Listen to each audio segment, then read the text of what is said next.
سورۃ البقرہ کی آیت نمبر 63 میں اللہ رب العزت کا ارشاد ہے وَإِذْ أَخَذْنَا مِيثَاقَكُمْ وَرَفَعْنَا فَوْقَكُمُ الطُّورَ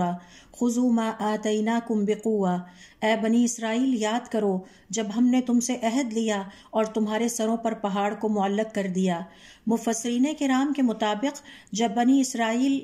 نے تکالیف شاقہ کی وجہ سے تورات کے احکامات کو قبول کرنے سے انکار کر دیا تو اللہ تعالیٰ کے حکم سے حضرت جبرائیل علیہ السلام نے ایک پہاڑ جس کی مقدار ان کے لشکر کے برابر تھی یعنی 3 میل لمبا اور 3 میل چوڑا اٹھا کر سائبان کی طرح ان کے سروں پر کر دیا اور ان سے کہا گیا احکام قبول کرو ورنہ یہ تم پر گرا دیا جائے گا۔ پہاڑ کو سروں پر دیکھ کر سب کے سب سجدے میں گر گئے، اس طرح سے کہ بایاں رخسار اور ابرو تو انہوں نے سجدے میں رکھ دی اور دائیں آنکھ سے پہاڑ کو دیکھتے رہے کہ کہیں ان پر گر ہی نہ جائے۔